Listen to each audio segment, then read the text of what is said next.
Okay na, wala na. Nakakapagtaka pag umuulan. Ano? Kasi babatak ngayon. Lumakas bumatak. Babatak. Kanina. Nag-biminar ako at patay niya.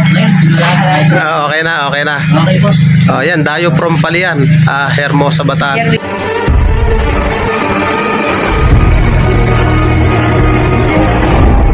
Kumusta kayo mga padreng at welcome back na naman sa ating channel. May dinala rito, Barako 2. Ang issue ng motor ni boss, palyado, pumupugak, kapag umuulan daw, kalimitan pag namatay, hindi na mapa-start. Dayo from Palian, Hermosa, Bataan.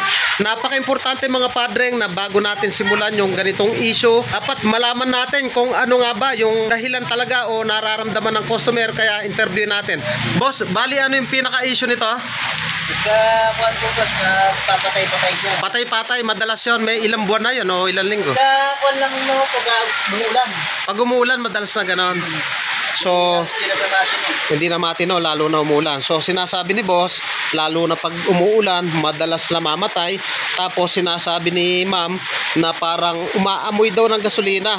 So, sa pag-troubleshoot ng ganyang issue, dapat hindi natin hinuhulaan yan. Dapat step by step o may guide tayo para matumbok natin yung eksaktong sira niyan. So, ang una natin gagawin dyan, dito na muna tayo sa kanyang high tension wire. Tatanggalin natin yung kanyang kopa, yung high tension wire. I-check natin yung bato ng kuryente, dapat at least 1 cm kaya niyang ibato. At dito mga padreng, yung kanyang cap asinoy, so okay naman yung loob, kita naman yung tanso, so okay naman. Isunod naman natin dito sa kanyang high tension wire, check natin kung corrosion. So sa pagkakatong yan, good naman. I-check natin yung bato ng kuryente, at least 1 cm. Sige, isa pa, okay. At sa pagkakataong yung mga padreng, napakalakas ng kanyang binabatong kuryente. So ibig sabihin, wala dito yung kanyang issue sa kanyang kuryente. Pero dahil nga ang gagawin natin dito, tune up, iisa-isay natin yan para matumbok natin yung eksaktong sira niyan. So gawin natin, tanggalin natin yung kanyang spark plug. At ito yung kanyang spark plug, kung mapapansin nyo, ma-brown ibig sabihin maganda yung sunog, pero bakit nga ba umaamoy ng gasolina? So yan yung ating alamin. So ito okay naman yung kanyang spark plug at tama naman yung clearance. Susunod naman tayo dun sa kanyang carburetor at air cleaner. Babaklasin natin yan. Isa-isay natin yan kung nakatono yung kanyang carburetor, kung madumi yung kanyang air cleaner. Dito pa lang sa JP Rizal. So ito yung kanyang air filter element. So okay naman siya. Okay naman yan. So tatanggalin lang natin yung excess na mga langis na yan. So galing po yan langis na yan dito. Galing po dito yan. Ayan. Hihigupin ng air cleaner, higupin ng intake papunta sa air cleaner. Bakit po ba nagbabasa to? Huwag kayong mabahala kung basa ito. Ang purpose po niyan, yung alikabok dyan kakapit para hindi pumasok sa ating carburetor. Kaya kung bibili kayo nito, dapat basain nyo siya ng langis para dyan kakapit yung alikabok. So ang gagawin lang natin dito, tanggalin natin yung air cleaner. Ito yung element, tsaka natin punasan ng basahan para mawala yung excess na langis na yan. So yan, naayos na natin yung air cleaner, pinunasan lang natin, tanggalin natin yung kanyang carburetor, i-check natin yung kung nasa tamang tono. At dito mga padreng, makikita nyo yung kanyang fuel screw. Kalimitan kung bakit palyado, parang pumupugak. Dito nagmumula yan sa fuel screw. So yung motor ni boss halos 1 taon na at hindi pa nagagalaw to, tama ba boss? Hindi pa rin nagagalaw to. So gawin natin, bilangin natin yung naka-install dito. Kalimitan linalagay natin dito ay 3.5. So bilangin natin.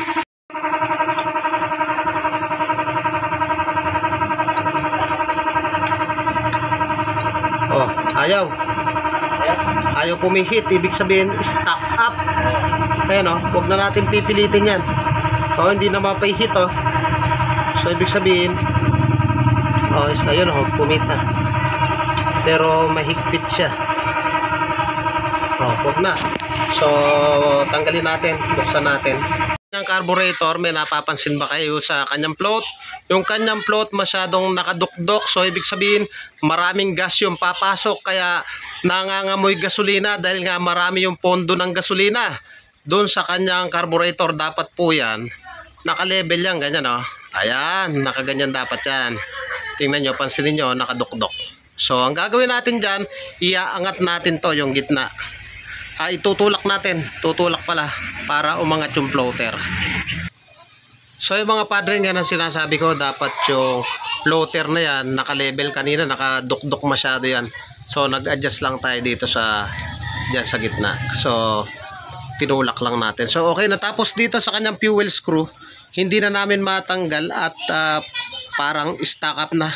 So baka mauwi kami sa grind dito para lang mailabas. Kasi pag di natin linabas yan, patuloy pa rin na papalya yung motor ni boss. So tanggalin na muna namin yan. So ito yung stock up na fuel screw. Pinalitan na natin. So napalambot na natin. So ginawa ko lang dito, lininis, pinalitan at inadjust ng 3.5. Ito pinagtutusok ng maliit na wire.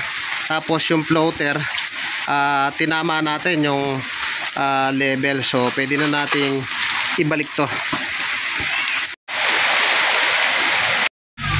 So yung mga padreng, tapos na tayo sa carburetor, air cleaner, spark plug cap, high tension wire. Dito naman tayo sa kanyang barbula. Tanggalin natin to. Ito na itanggal na natin. So check natin yung kanyang clearance. So yung mga padreng, ang nangyari dito, mas malaki yung intake dito sa kanyang exhaust. Ang kinabit natin 10, 12. So ito, naitama ko na yung kanyang clearance ng barbula. Ayan o, okay na siya. So mas maluwag dito 12. Naitama ko na. So pwede nang ibalik yan. So yan, gawin lang natin, i-drain natin yung kanyang gasolina. Hintayin natin mapuno yan. Tingnan natin kung mamamatay yung kanyang pagtulo dyan sa botelya. Nagipabaya mo lang, be. Ang bilis lumaki ng tubig. So yun mga padreng, alos 1.5 yung tinanggal natin dito pero hindi namatay. So ibig sabihin, kahit ganun pa rin, solusyonan na natin dahil issue nga ng barako, yung tumatakbo biglang namamatay. So buksan mo rito. Gagawin tayo dito sa kanyang takip. Yung iba kasi binubutasan daw to para makahinga. May one-way valve po yan sa loob. One-way valve.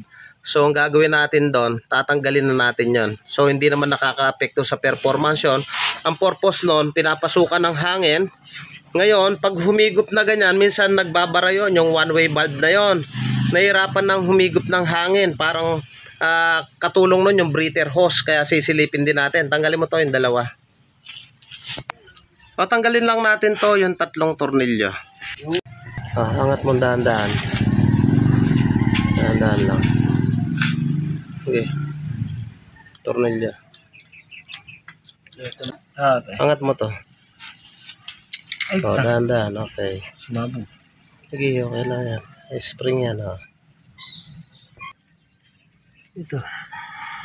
Okay. Dahan-dahan lang. Okay. Lagari.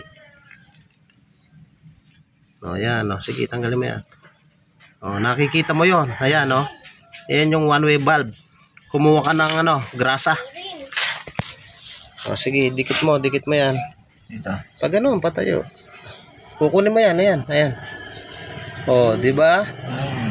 Okay. Sa one-way valve. So ito na yung spring sa loob lang po yan.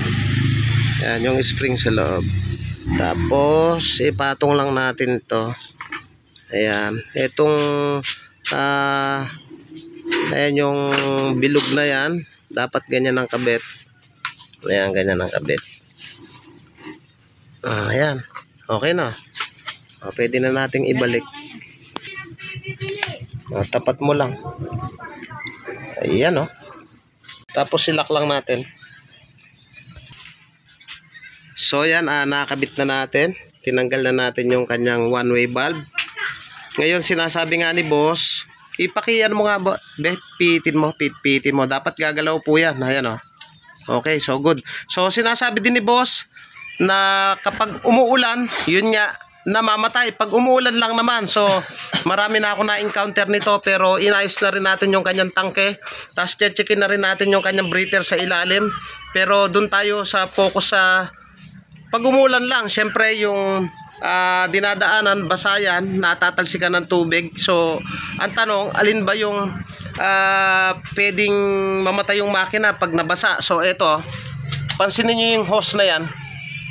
So, kalimitan issue ng TMX Alpha yan, yung pag nabasa yung hose na yan, dito yan. Tingnan nyo po yung hose, yun, oh. Ito. Kita ba? Ayan, oh. Ayan, yung hose na yan, malapit po siya sa lupa. So, once po na nabasa po yan, cause din po yan ng mamamatay. Ngayon ang gagawin natin, puputulin natin dito. Ito, yung hose. Papaputol na natin yan para hindi na maulit yung ganong senaryo. So, papakita ko sa inyo, puputulin natin. Darle, yung biglang pumuwi sa miss ko. So, isunod natin mga padre, hanapin natin yung kanyang breather hose. Yun ang kanyang breather hose. So, nakita ko hindi naman nakabali. Ito. So, hindi naman siya nakabali. So, ang gagawin natin, nasabi ni boss, pag umuulan, tumitirik. Yun nga, yung hose na yun, yung dalawa. Malapit siya dun sa lupa. So, puputulin lang natin ang kalahati yan. So, yung mga padreng, yung dalawang hose na yan, ayan o, tingnan nyo. Napakadumi o.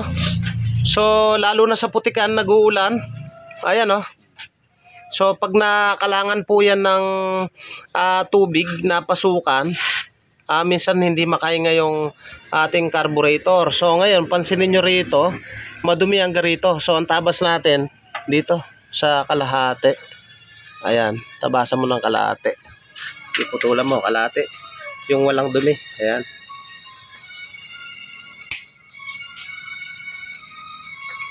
Ayan. So, ganyan lang yung gawin nyo.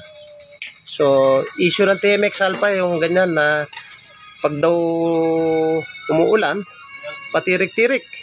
So, ito. For the first time sa barako. Ganyan din siya kasi yung tangke niya hindi naman nawawalan ng hangin. Okay naman. Wala naman negative pressure. Pero sinolusyonan na rin natin. Tinanggal na natin yung one-way valve para hindi ulit-ulit yung trabaho natin. So, yan. Okay na yung motor ni boss. So, ang ginawa lang natin dito, tune up. Tapos yan nga, yung hose pinutulan natin. So, yan. I-try na natin. So, yung mga padreng, ang issue nito, namamatay, lalo na pag umuulan. Tapos palyado, pumupugak. So, ang ginawa natin, tune-up.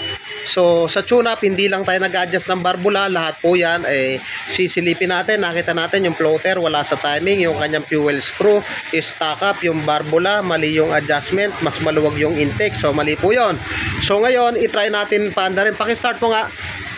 Papandarin natin. Huwag tayong awak ng silinyador. Okay. Tadyak. Umaandar po siya kahit walang silinyador. So, ibig sabihin, nakatono yung kanyang carburetor. Ayan, oh. Pero ang advice ko kay boss, 13,000 na siya, dapat yan magpalit na ng spark plug kasi ang pagpapalit po ng spark plug is every 8,000 kilometers. So, wag na natin nantayin na hanggat gumagana yan.